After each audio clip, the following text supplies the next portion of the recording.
programa vai ser um pouco diferente. Nós vamos conhecer, nós vamos começar a sair do estúdio e visitar algumas pessoas.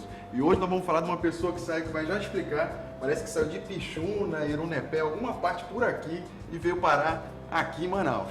Vamos falar com o vice-governador José Melo. E aí, como é que tá? Rapaz, posso chamá-lo de mestre? Pode chamar de Melo. Melo? É. Eu gosto de chamar de mestre. Eu posso continuar chamando de mestre? É porque mestre me lembra, o senhor sabe, né? Não sei se eu posso falar. Tem um desenho que é muito parecido com o senhor.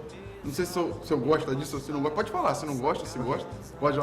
Então tá. Mestre. Mas eu também lembro do mestre mais pela parte de professor. Eu tenho, na verdade, eu tenho um prazer enorme em falar com o senhor com essa questão de professor. Porque o professor de antigamente, não sei como é que funciona hoje em dia, era aquele que tinha um convívio direto com os alunos, participava da vida dos alunos diretamente. Né? O senhor foi professor de qual escola? Eu comecei pelo Esterita Tapajós, depois eu fui professor da Escola Técnica, depois lecionei um pouco na Universidade do Amazonas, e aí depois vim ser secretário de Educação, fui por 3 vezes, 2 de estado e 1 do município. Aí depois enveredei pela vida pública, né? E também pela política, e aí nunca mais voltei a fazer aquilo que é a coisa mais gostosa do mundo, que é a sala de aula. Né? Então você tem a oportunidade de, através do seu conhecimento, das suas técnicas, poder fazer com que as pessoas, no caso a juventude, possa adquirir conhecimento que vão depois ser fundamentais na sua vida. Né? Então, o professor, eu considero, dentro da sociedade, fundamental para o futuro. Né? Essa base de professor, o senhor leva para a vida pública? Porque assim, eu estou entrevistando aqui o vice-governador, mas eu queria entrevistar a pessoa José Melo.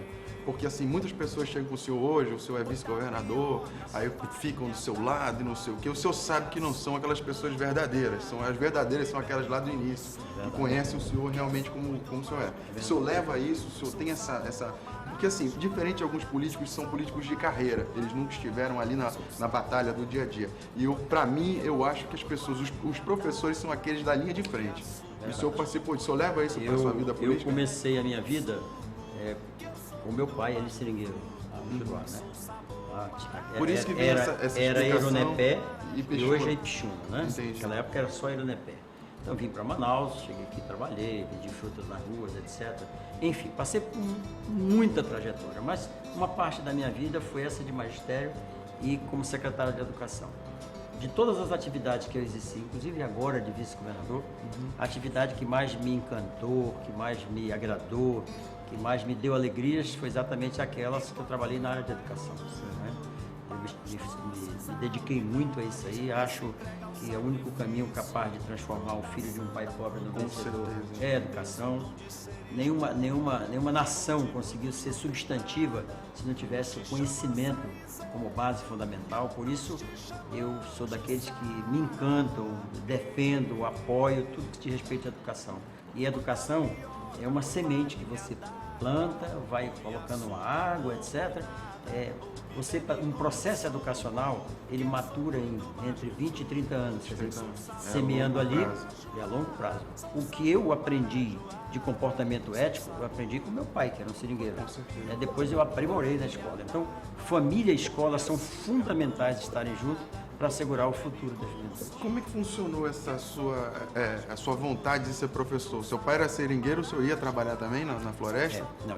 Meu pai saía para cortar seringa, certo. E eu que trabalhava na roça. Entendi. Então eu mantinha o milho, mantinha a roça, etc. Que aquilo ali era parte do nosso sustento. Entendi. E eu também ia pegar o peixe, ia caçar para poder sustentar. E quando meu pai retornava no final da tarde, eu é que defumava a borracha, processo de defumação. Então o senhor é um homem da floresta. Eu participava. Eu posso dizer que eu, até meus 11 anos de idade, eu convivia com essa universidade fantástica, que é a Universidade da Floresta, do Meio Ambiente. Né? Da sobrevivência. Depois que eu vim aqui, muita gente diz que eu sou uma pessoa calma, educada, etc. Verdade. Foi Isso eu trouxe lá do berço, né? A floresta nos torna telúrico, nos torna tranquilo, porque a gente convive com aquela coisa, aquele ambiente que, não é? Não dá vontade de voltar, não? O senhor tem alguma, assim, vontade de... Assim, quando o senhor sai de férias, o senhor gosta de voltar para essa parte da floresta? Eu nunca tirei minhas férias fora, né? Uhum. Eu fui uma vez ao exterior, quando eu casei.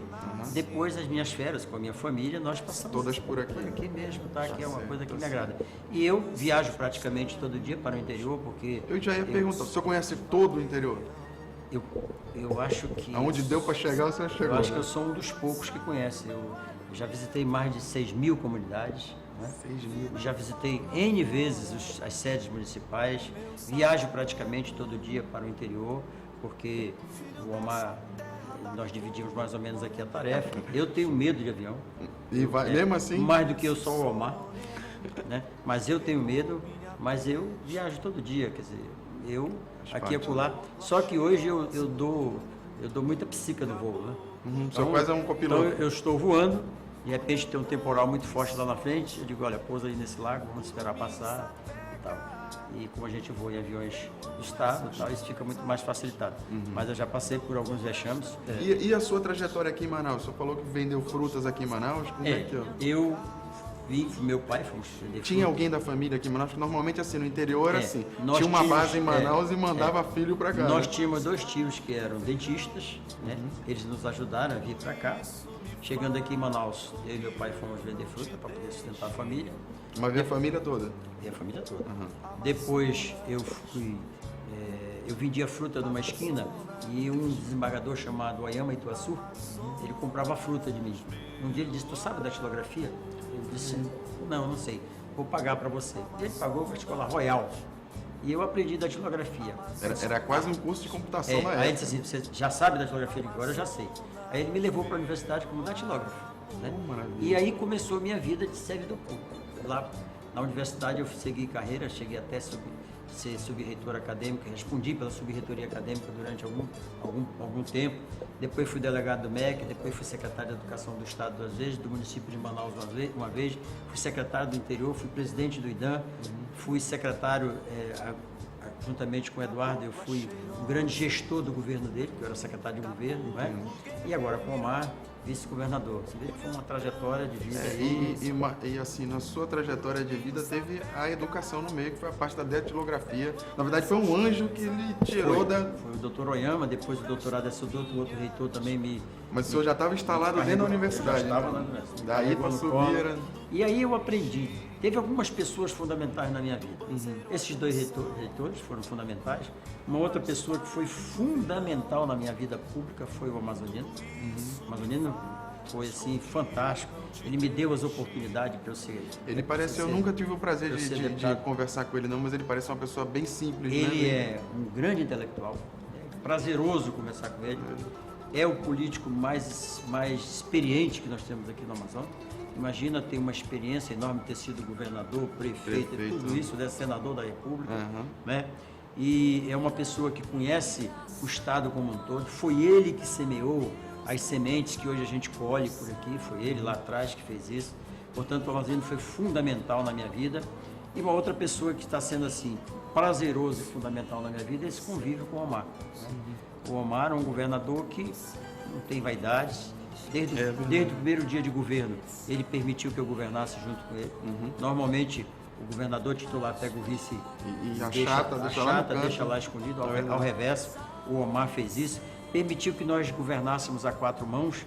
E essa boa avaliação que o governo tem, eu acho que essa maneira é simples e mais eficiente que o Omar tem de permitir que todos os componentes do governo o ajudem, né? Sem ter que estar dando ali um pontapé num, puxando a orelha de outro, etc. Esse aí é prazerosíssimo. O senhor, nessa sua trajetória, já deve ter visto muitas pessoas em que o cargo sobrepôs a própria pessoa, porque assim, no meu entendimento, eu venho aqui conversar com o senhor, eu venho conversar com José Melo. É um representante do povo, que tem acesso, a gente pediu para vir aqui, chegamos aqui, né? As pessoas acham que é difícil chegar e não é difícil. Tem muitas coisas realmente que podem ser resolvidas antes de chegar no senhor, porque senão o senhor não vive. Claro, vai atender milhares de pessoas o dia inteiro. Mas esse acesso é uma coisa assim que eu fiquei, na verdade eu fiquei feliz de poder chegar e saber que tem uma pessoa aqui que não é assim, que o cargo não sobrepôs a pessoa, não sobrepôs o que você passou. Eu aprendi algumas coisas da vida. Deve ter visto muita coisa desse jeito, né? Eu aprendi o seguinte, a pessoa que chega ao vice-governador, ela já deve ter passado por muita gente sem ter conseguido o que queria. Então, o mínimo que eu posso fazer é atender aquela pessoa com humanidade, com respeito, dar a atenção que ela merece, né? Mas, ao longo da minha vida, já vi muita coisa acontecer com as quais eu não concordo.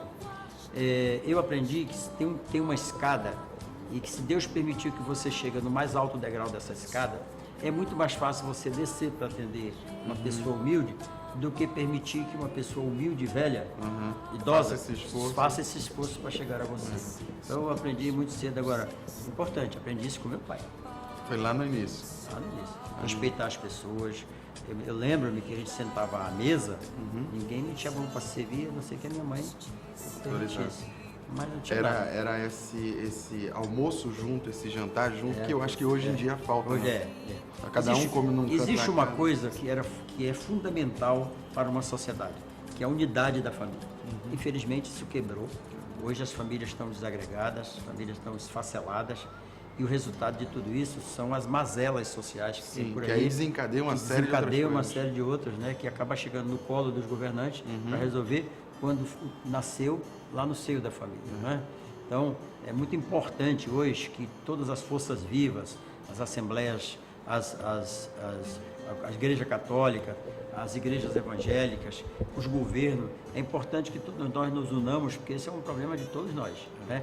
No sentido de fazer com que aquele elo fundamental da sociedade, que é a família unida, que ele possa retornar, porque na base de tudo isso está no futuro do Estado, da nação. Tem essas questões de família, assim, esse programa, assim, esse é um programa de fim de ano, que a gente está mais light. A gente está mais light. Então, é mais essa conversa, porque assim, eu fui criado numa família desse jeito, eu almoçava com meu pai, minha mãe sentada na mesa, jantava com meu pai, minha mãe. Se meu pai não chegasse, a gente ficava esperando chegar. É isso aí. Então, a não ser que ele avisasse. Para ir ao cinema, você tinha que ir lá com a mãe, ela tinha que dar o dinheiro. Tinha que dar o dinheiro. Ou então você tinha que fazer vários serviços para conseguir esse dinheiro. Não tinha aquele de mão beijada, não tinha. Não existia isso, não. Já lavei muito carro, já fiz muita coisa, pátio, uma série de coisas. Pátio, jardim, cortar grama. Porque essa aqui era a minha parte mais pra cá, né? A sua, no caso, era roçar lá no... Era o teçado, machada, enxada. Era esse o meu affair, né? E mesmo aqui em Manaus, quando eu retornei, que viemos para cá, que eu trabalhei, que eu passei a trabalhar na universidade, ao final do mês eu dava meu salário todo para minha mãe. Era assim que funcionava. E aí, se eu precisasse de dinheiro com ônibus, ela me dava. Se precisasse de dinheiro para Era para a família, o trabalho era para a família. Era a família. Era a família. E o senhor, são quantos irmãos?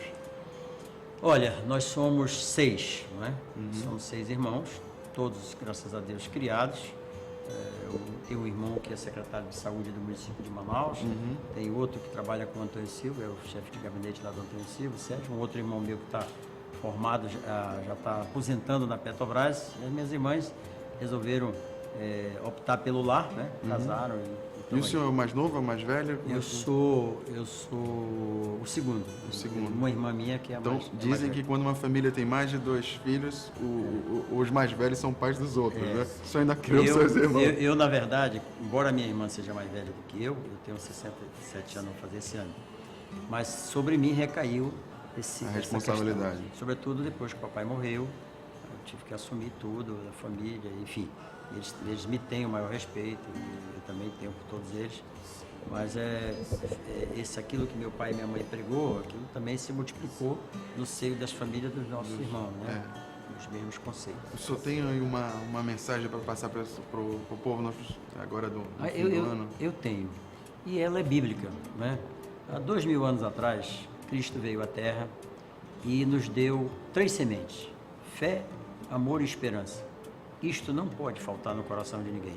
Então, o que eu desejo nesse Natal, nesse final de ano, para todos nós, é que Deus permita que a fé, o amor e a esperança possam ser as sementes que estejam dentro de cada um de nós. Fique com Deus. Tá certo. Eu agradeço a sua presença, fico muito feliz Obrigado, de ter conhecido o senhor. Um abraço. De verdade. Um abraço a todos. Então, aí. gente, a gente manda uma rocha, que é tipo um abraço. É uma abraço rocha, é tipo forte, um né? abraço. Pode ser para rua, bairro, pessoa. Eu ia perguntar para o senhor se o senhor não quer mandar uma rocha para, sei lá, Manaus, Amazonas. Olha, uma rocha bem forte para todos nós. Um abraço, valeu, gente. Obrigado, hein?